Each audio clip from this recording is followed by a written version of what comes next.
Sunday, Windy City Smokeout. We're getting ready for our collaboration pop-up tomorrow with JP Graziano. We're gonna do our Italian beefs, the same one from the YouTube video I posted not that long ago. We are taking whole chucks, cutting them down into steaks. We're doing an Italian seasoning, oregano, salt, red pepper, garlic, black pepper.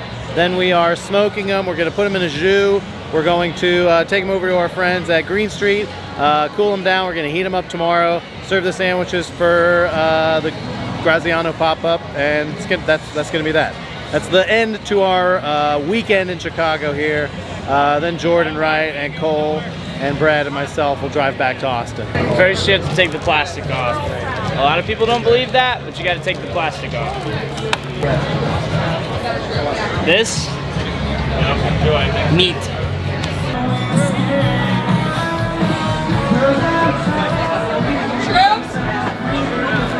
How's it going, folks? We're here at Windy City Smokeout. We're going to be making our Italian seasoning for the pop-up at JP Graziano.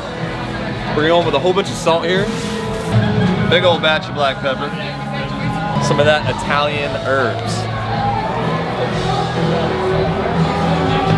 whole bunch of garlic, and a little bit of red pepper.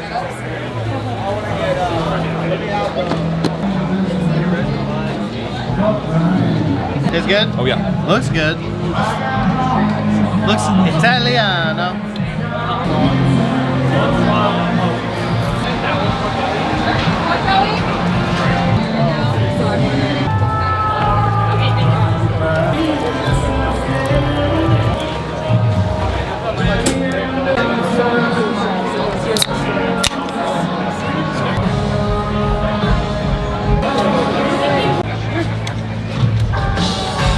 Yeah, how does it feel to be cooking on a 1,000-gallon on weekend? It's nice, honestly, you know, I can get used to this. It's the first time cooking on one? It is. Really learned how to cook on an offset with old Rusty at LeRoy and Lewis, which is, I love her to death, but not the most efficient pit. So yeah, it's an interesting experience. We've been laughing about it all weekend. All these thermometers are information overload for me. Because really, cooking by feel and those types of things, I don't know. I need to not get wrapped up in all the numbers.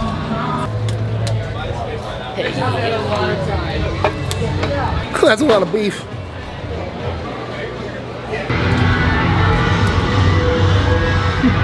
Beef's got a really nice, beautiful crust on them.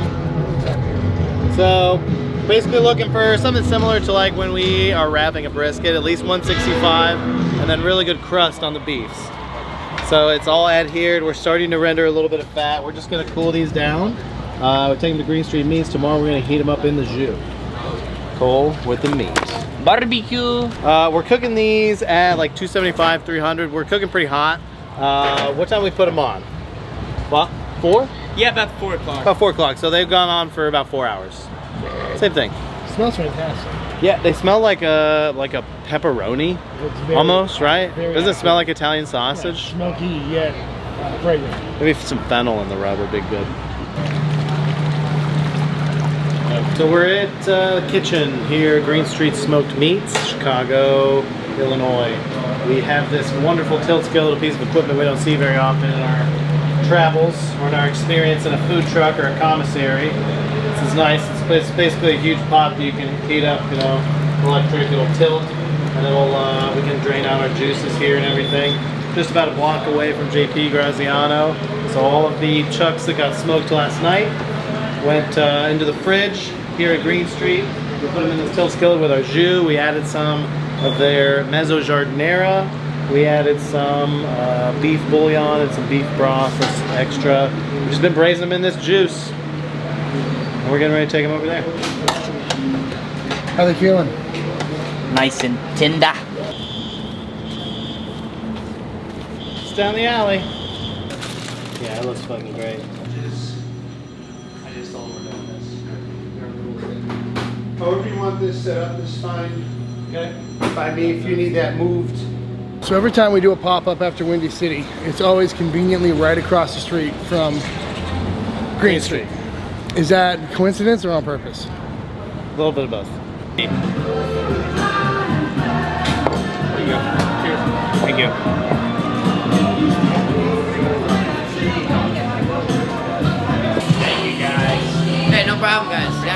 man. Did we get a slicer from them? Nice. We can squeeze. Just squeeze through, buddy. I want to see it.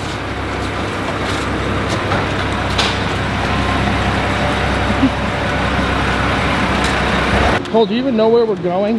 No. Oh, there it is. We are here in West Loop, Chicago, at the best Italian sandwich shop in the world, in my opinion. The one and only JP Graziano. This is the man himself, Jim Graziano. What's up, everybody? Jim, thanks for having us. We appreciate it. What are we doing today? We're doing a barbecue Italian beef sandwich. Yeah, you're damn right we are. This came about with we did a collaboration beef kit with the Barstow Chicago guys, and Evan jumped on one right away. You had it ordered within the first couple hours that we released I was it, all right? over it. And then and you told me keep an eye out because I'm going to do something. And then the next I saw was this awesome YouTube video they put together. Followed the beef kit instructions, but of course putting the, a little bit of a twist on it. Yeah, putting the Austin, Texas twist on it. Went ahead and smoked that beef instead of using it in a slow cooker like we would do up here. Yeah. And being very lucky and buddies with you, I got to taste this pretty early on, and I just got another taste in my mouth, and it's watering. and we had a great time doing this. So. You know, bringing Austin, Texas, and Chicago together for some really tasty stuff. Very excited to have you here. Two of the best places on planet Earth, as far as I'm concerned. We're extremely excited and extremely honored to be here in this historic place serving this sandwich. You know, we don't take it lightly coming into Chicago and serving people Italian beef. So, you know, we tested it out a lot. We're very, very, very excited to come here. Yeah. And we appreciate your hospitality and just hosting us, man. No, it means the world. There's nothing better, and we talked about a little bit earlier, like that genuine relationship. Yeah. That's what we seek out. That's how we've been able to be in business for 84 years. Yeah. And I'm really happy to have you part of our tradition, my man. Yeah, let's do it. Absolutely. JP Graziano Grocery Company, 901 West Randolph. We have been here 84 years. We just celebrated our 84th anniversary on June 7th. And my great-grandpa moved into this building when he got into the wholesale and distribution game. Originally, his first place was at 1376 West Grand Avenue, more just like a corner store. He had some Italian stuff, but bread, milk, eggs, cheese, that whole stuff. Expanded into wholesale and distribution in the late 30s when he moved into this building. And as I was telling you guys before, we took up the entire space. The property is 901 through 905. And the other half of this ground floor was all walk-in cooler space, dry storage, all upstairs, and all the basement, which had a walk-in cooler in the basement and a walk-in cooler up here. So we sold a ton of cheese, pasta, tomatoes, spices, olives, all over Chicagoland. I grew up doing that business, putting away that stock in this building, loading trucks, making deliveries. As I got older, became a salesman.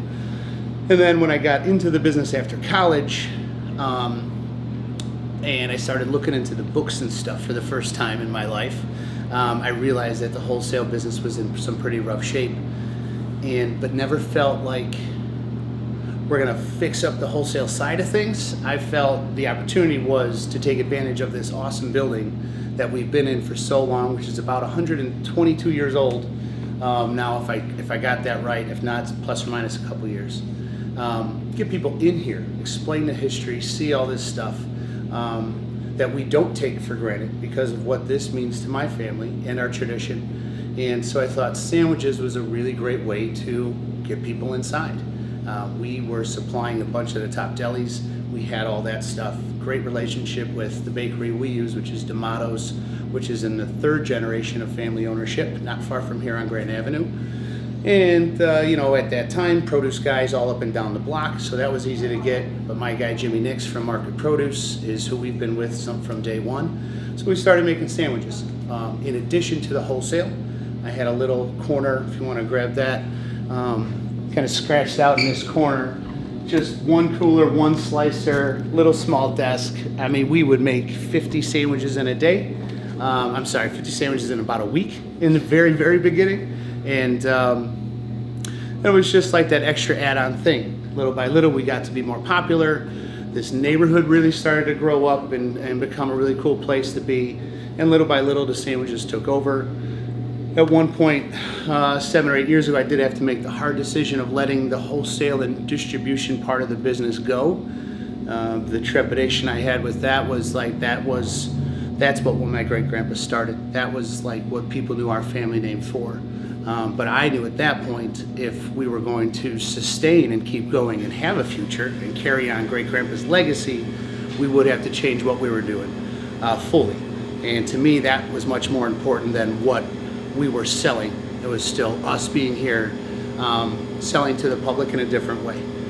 And now as you look outside this corner, you'll see world-class restaurants and hotels all over the place. And one of the most important things is world-class people as well. So we're very blessed to call Chicago our home, and the appreciation that this city has for our tradition and what we do is extremely humbling. And now we got the night window rolling, full bore on the sandwich shop. We have a restaurant next door with some very good friends of ours that take great care of the building as if they're owned as well. So we've been able to stay rooted in our tradition while just going for it and having fun and not being afraid of taking some chances along the way. And that's kind of the quick rundown of our 84-year-old family history.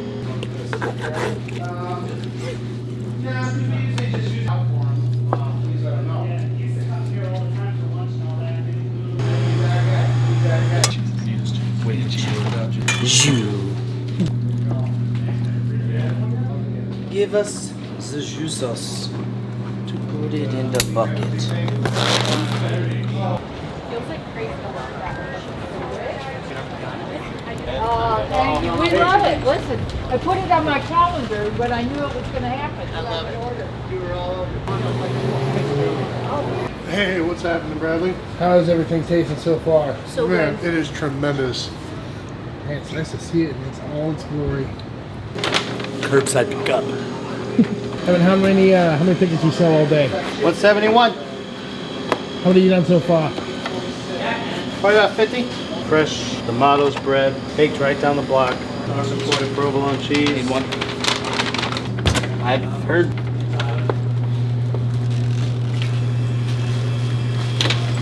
How long has this cheese slicer been there? This,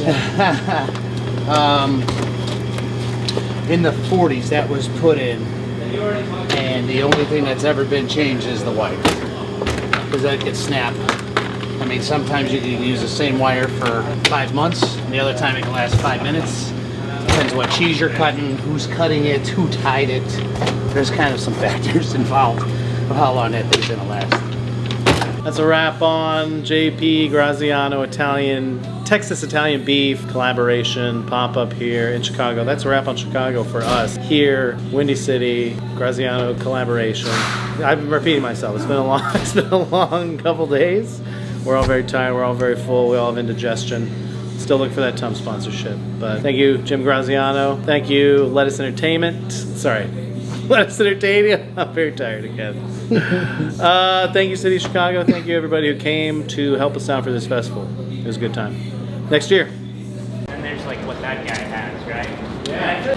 Yes. She puts you in a position where you don't have to do that. Looking good. Oh, this is the best part of the job.